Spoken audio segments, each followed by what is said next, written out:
Hi, it's been a long time since I've done a review, but this time I have the BeagleBone by BeagleBoard.org. Here's the box. And what is it? Well, let me just show you it first. What you get is the board itself in an anti-static container wrapper. And I'll just get it out. Here it is.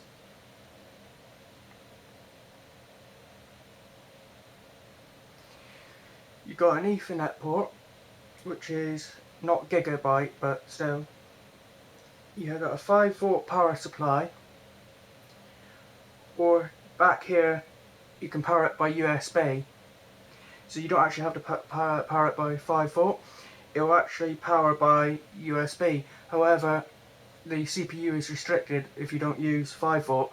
If you just use USB, it's restricted to 500 MHz, whereas if you use 5-volt, you'll get full 720 MHz from the processor. You have a USB port, just one, an SD card slot micro, and expansion board port A and B here. The BeagleBoard also contains 5 user controllable LCD lights. Let me show you. They are, see if I can find them, up here near the mini USB to power it. There are 5 lights right there. And it comes, as you can see in here, let me just show you, with a micro SD which actually has Angstrom Linux pre-installed, as well as Cloud9, which is a web-based IDE, so you can program from your web browser and then test it on the card, on the board. Also, what you get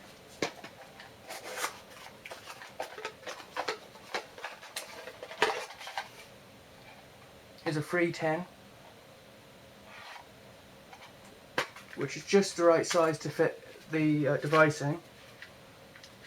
You also get a full SD adapter, so you can put your micro card into the adapter and use it on a regular size SD card slot, such as like in an iMac. And if I open it up, it can be quite stubborn. There we go. Here is your Kingston adapter, and also it includes another micro SD, which, as it says on the label, contains the BeagleBoard Linux SDK, and it's a 4 GB card. So your SDKs are there on that other USB. Let's just put this to one side. You also just get a very basic little leaflet here, which basically it just says you insert the provided Texas Instruments Linux SDK SD card into the BeagleBone, connect the Ethernet cable not provided to the BeagleBone to a Linux host PC, insert the provided USB cable to power into BeagleBone into a Linux host PC. The BeagleBone will boot automatically within 50 seconds, however I found it's a lot quicker. It's under 10 seconds I find. It boots straight up as soon as practically you plug it in. On a Linux host PC, you open the Start Here directory that appears on the desktop, so you get basically an SD or USB device sort of appears on the desktop. You click that, it's got like the README, and you double click on the starthere.sh script for the terminal. Then you follow the on-screen prompt. Don't forget to visit ti.com/LinuxSDK for software updates.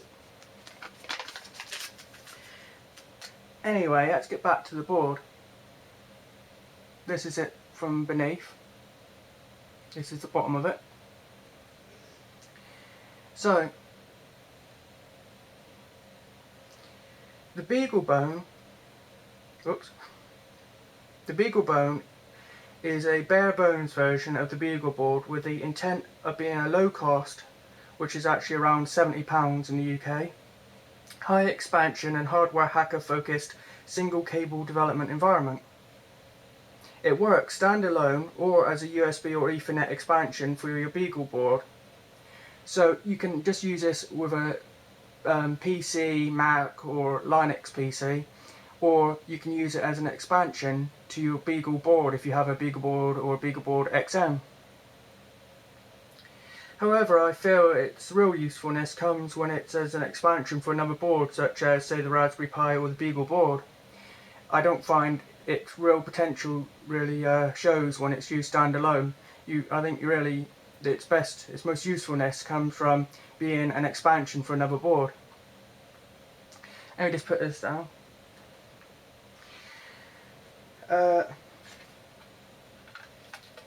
That's a 10 by the way, and I'll just show you. There we go, fits just right. However, I tend to keep it in this wrapper because it's static free, so it just keeps the board extra safe, so I don't tend to use the tin because it is a bit of a tight fit if you were to try to put it in this and then in the tin. However, the BeagleBoard is open hardware, which is, if you don't know already, similar to open source. It is even clonable, and there's hundreds of projects based upon it, or even clone boards you can get. It contains an ARM Cortex A8 running at 720 MHz while plugged into the 5-volt power supply, or 500 MHz when using only USB for the power, as I mentioned earlier. It has 256 megabytes of DDR2 RAM. It has a SGX 530 graphics card built in. Graphics chip, rather. It supports OpenGL ES 2.0. It has one USB 2.0 port, as I mentioned before. It has a USB 2.0 FL device port with ability to act as a power supply. Onboard USB to serial or JTAG over the USB device port. A 3.3 volt 2x26 pin peripheral with multiplexed LCD signals and battery control expansion headers, and one 10 or 100 megabyte Ethernet on-chip port. I forgot to mention, one of the things you get in the box as well is a USB cable for the power.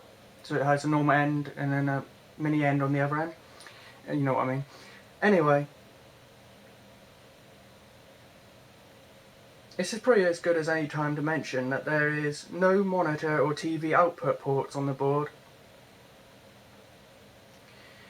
So you have to use a terminal from another Linux, Mac OS X or Windows computer.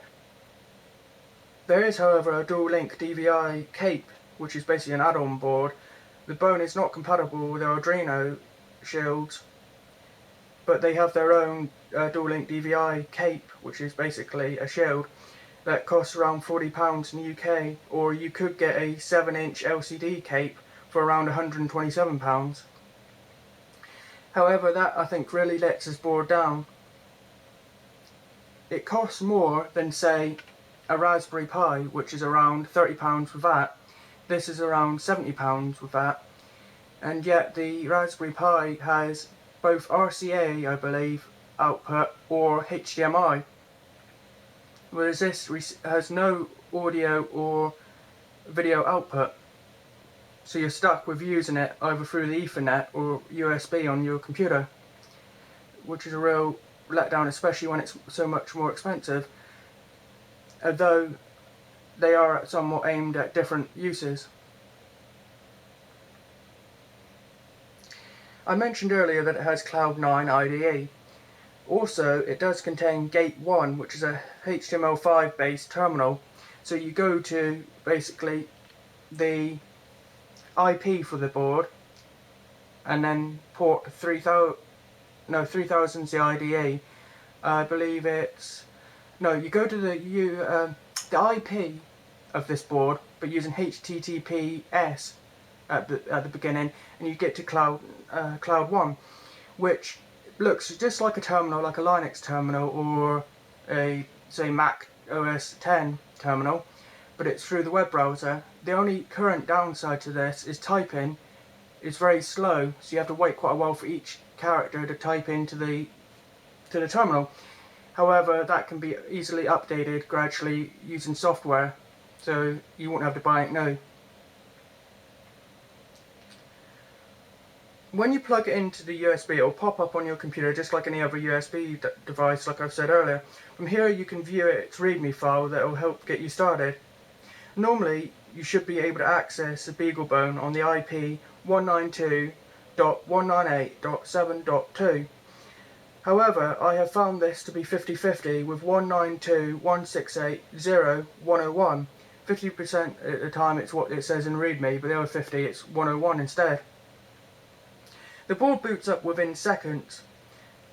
The board also has so many uses it should be hard to list them all here, but as an example I will give, you could use it in a robotics project, creating a video wall, making 3D printers, running a web server from it, making a whole media center, or creating, well, just about anything. But like I say, it's really mostly useful for using as an expansion to another board or device. One thing I have found is that you can update its Linux by typing in the command in the terminal opkg space upgrade. I do not recommend doing this, especially not unless you've made a backup of the SD card, its image, because first time I tried that, it said there's no, it got about halfway, said there's no disk space left, and messed up the installation. So I had to find the image on the net and remake the card, which of course is a bit pain. You don't want to keep doing that every day or whatever. So I wouldn't recommend trying that unless you've at least backed up your image, and I wouldn't do it very often either. I've also tried it once again, and it didn't do the same problem, but right towards the end it started saying things like cannot find whatever package and stuff like that, and messed up again and messed up the installation, and I had to redo it. So I've pretty much given up on that. So I wouldn't recommend upgrading your Linux distribution with this very often. So that is one thing you should really avoid. However, updating individual packages by going to say opkg space upgrade space python seems to work fine. So you can do certain packages. It's only when you do the main full upgrade everything that it seems to mess up. Also, the other problem I found with this board is that you're supposed to get a pop-up of the USB on your device. Then to use it through the Ethernet, you're supposed to unmount it. Then within a minute or so, a few seconds, you can then use it through the Ethernet and using the IP. However, as I said before, the IP address does seem to vary 50-50, even when I tried editing the file. I found instructions on the net to make it static. Also, sometimes it just doesn't seem to work, especially on Mac. On Mac, a lot of the time the USB device doesn't pop up so you can eject it, even though you can. There's ways to find that it is detected as a USB device and is plugged in, and it knows that. It doesn't pop up that partition. And I find it is really quite fussy looking at it over the Ethernet. Sometimes the router or whatever doesn't seem to pick it up, and you have to like unplug it for a few minutes. Sometimes then if you plug it back in, it detects it fine. It can be very touchy. I'm not sure why. I don't think it's saying I'm doing wrong. Basically, I'm just plugging it in and waiting for the thing to pop up, and sometimes it pops up, sometimes it doesn't, and even if it does, sometimes it doesn't work. However, even when it does pop up, that is actually a good sign. Normally, if you get the USB device pop up on your desktop, that means it's going to work. If you get the pop up on your desktop and you unmount it, the chances are the Ethernet will work. But if you don't get it pop up on your desktop, then you know you've got a problem. So that is something that perhaps they need to fix, which should be able to be fixed via software and not any new hardware that would need to be bought. So they should be able to update that in future versions. That you should just be able to do a package update, if it works of course, over the internet. So it's not a major problem, it's just an annoyance, at least until they get that fixed. So let's have another look. This is, by the way, the BeagleBone revision A3. There is an A5 now. But as far as I've been able to see from what I've looked up on the internet, there isn't a huge difference. And if you get a LCD cape, I believe it uses these expansions to connect. Also, the DVI cape attaches, it looks like another one of these boards and attaches over the top. So it's like making a sandwich of two Beagle boards. However, like I say, that is really a downside to this, is there's no video output. Because then you have to spend another £40, which is more than half the price of the board, to get that functionality. And also, it's another board, same size as this, as far as I can see from the pictures that go on top, so then it makes the board makes the board ugly when otherwise it look quite elegant. So that really rates it down for me, is no video output. So beware of that. If you really want a board such as a Raspberry Pi or another device like the BeagleBoard XM then that has a video output, then it's maybe best avoiding this. But if you don't need video output, especially if you're using this as an expansion board to a Beagle board or something else, then this is perfectly fine. So what would I rate this? I would rate this probably 8 out of 10. The only reason I rate this down is because it is more expensive than some other boards, and yet there's no video output, and in my experience using the Ethernet is very glitchy, and sometimes it works, sometimes it doesn't. So beware of that, although like I say, that could be fixed in a software update. So thanks for watching. I hope this has been in some way useful, especially if you didn't know a lot about this board. And thanks for watching. Please rate, comment and subscribe.